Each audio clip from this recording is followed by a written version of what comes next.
Zdravím vás, priatelia. Tu je Palo Smutný.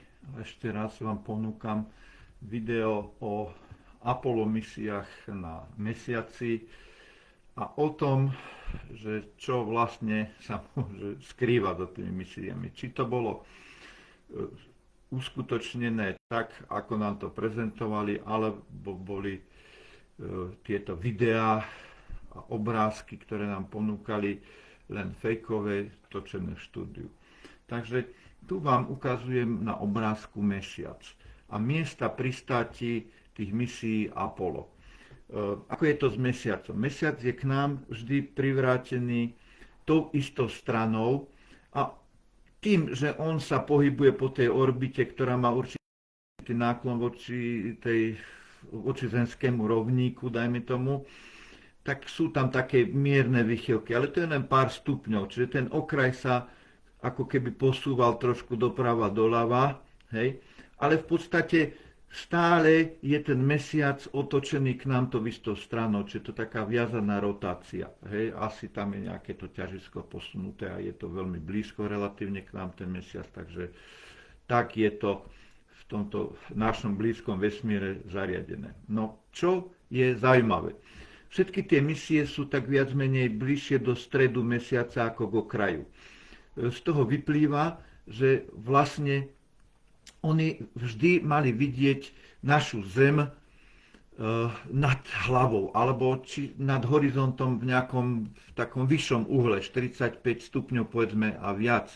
Čiže keď by boli tuto niekde pri okraji, tak je možné, že to vidia tak skoro nad horizontom, no ale tie miesta sú oveľa bližšie ku stredu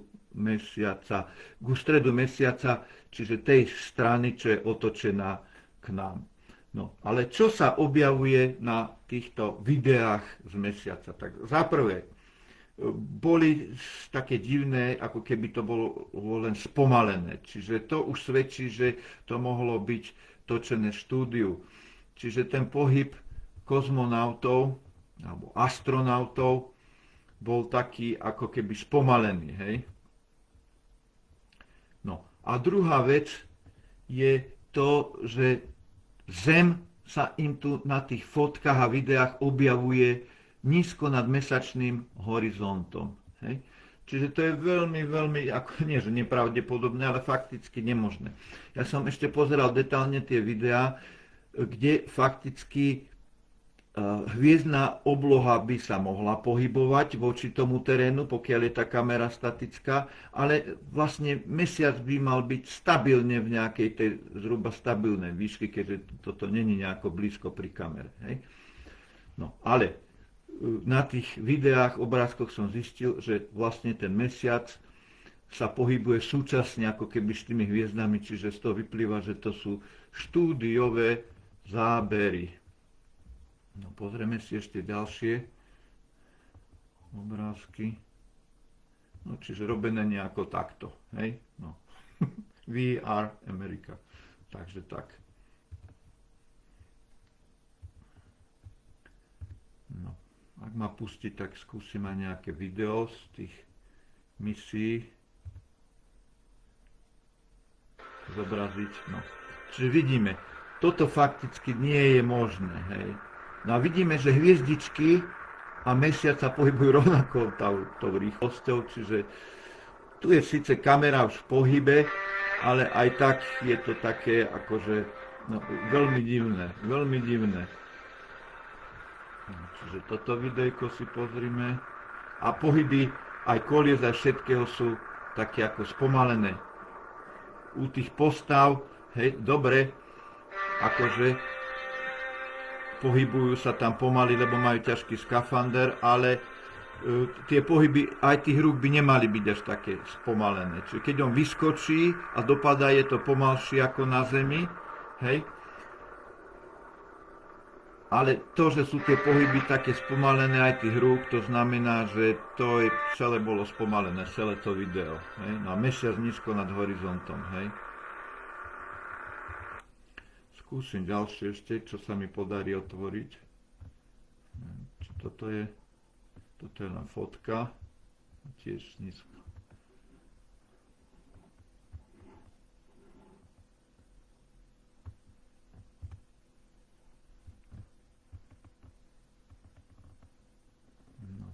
že aj ľudia to tam komentovali, že to sú všetko také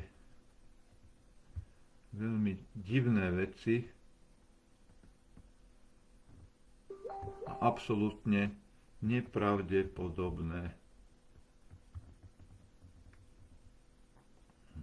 Čo sa mi ešte podarí teraz otvoriť? Keď tých príspevkov tam bolo veľa.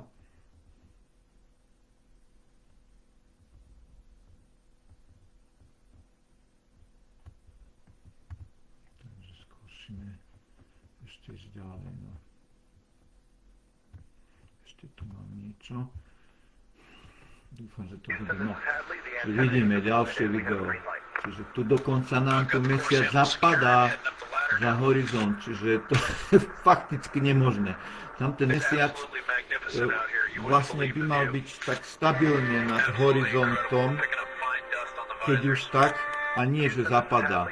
A ešte keby tu boli lepšie detaily, tak vlastne niekde bolo vidieť, že tie hviezdičky sa spolu s ním pohybujú, čiže to je nemožné, lebo vlastne z toho vyplýva jasne, že toto bolo točené v štúdiu. Ak niekto to prehlasuje, že to je realita, tak nie. Ďalšie veci chcel by som povedať, že aj tie tiene, no síce to je tiene od slnka, tie sú veľmi dlhé, čiže tam sa dalo o tom uhle tiež hovoriť, že pod akým uhlom je Zem osvietená a že ako keby z vrchu svietilo a tu tie tiene sú, tak to vidíte, z boku. čiže je to také divné, celé divné, lebo tu to vidíte, že skoro kolmo to akože by svietilo to slnko na tú Zem, no a tu nesvieti kolmo, ale tu je z tohto úplne iného uhla, čiže ďalší taký neodškrepiteľný fakt. No ďalšie veci o mesiaci sú veľmi záhadné, čo sa týka aj tých map a tých pozorovaní, fotiek, videí, že skrátka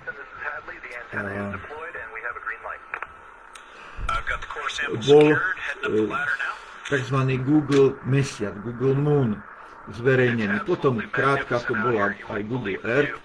No a bol tam celý mesiac, dali sa tam detaily pozrieť, no a zistili sme, že sú tam základy miest, že sú tam niečo ako nejaké ruiny, že nad krátermi sú ako keby mosty, že sú tam nejaké veže. No ale keď zrejme tí v tej NASA alebo v Pentagone alebo kde to zistili, že aha, pozor, no tak stopli Google Moon a nechali len určitú úzkú oblasť na mesiaci, ktorú si môžeme pozrieť, ktorú zrejme dobre preretušovali, prefiltrovali a tam už sa nedá nájsť nič. Čiže podobne nemáme poriadne mapy ani z Marsu, hoci tých orbiterov a všelijakých iných tých satelitov, čo krúžia okolo aj Marsu, aj tam pristávajú veľa, čiže fotiek je dosť, aj videí, čiže z toho by sa dali perfektné mapy porobiť, ale nechcú. Čiže vedome nás klamú a popri tom sú tam tajné projekty a chodia na tých od UFO kopírovaných strojov a robia si tam na povrchu, na zadnej strane, na tej odvrátenej strane mesiaca základne a podobne je tomu aj na Marse, kde sa hovorí, že okolo 10 miliónov dokonca tam je ľudí. O iných civilizáciách, reptoidných a insektoidných ani nehovorím. Hej. Takže verte vede, verte technike, verte politikom, verte médiám. Vidíte, zapadá tu Zem za horizont. Hej. No, ešte raz si to pozrieme v detaile. No, trošku síce hýbe tou kamerou, ale sample secured, heading up the ladder now. It's absolutely magnificent. Je to strašne nízko nad horizontom, hej? Absolutely incredible. We're picking up fine dust on the visors. Možno, že tam schádza z nejaké, ale to je divné, že skade to točí, pretože keď to je na povrchu, hej? Čiže je to na povrchu. To sú to také nemožné veci, že tá výška neprirodzená, hej, keď si to pozrite, že kde je ten modul a teraz on čo, to pristáva. Keby pristával na ďalšom nejakom module, no tak sa to tu všetko víri, hej. No nie, to sú Magnificent out here. You veľmi wouldn't divné believe the veci. view. Takže tu aj naše vlády a naši politici, naši vedci, apelujem týmto aj na našich vedcov z tých astronomických ústavov a podobne, aby hlásali pravdu a nie, aby boli vopchatí niekomu do tej zadnej časti tela len za to, že im potom tam dajú nejaké granty alebo môžu ísť na nejakú konferenciu niekde do Spojených štátov alebo nevieme kde. Takže základ je, aby tu bola pravda, lebo bez pravdy sa nepohneme. Teraz som videl video, že ako aj iné civilizácie ponúkali aj Američanom, hlavne Američanom, tí boli vtedy na špičke, možno aj Rusom, vtedy možnosť, že ľudia budú mať technológie, kde budú celý život zdraví, nestarnúť, v podstate nezomierať. No ale títo Eisenhower, Nixon a potom ďalší, až Kennedy tam váhal nad týmito vecami, tak sa vlastne spojili s tými šedivákmi a tam im išlo len o výmenu techniky, zbraní a podobných vecí. A vlastne zneužívanie ľudstva za naše peniaze.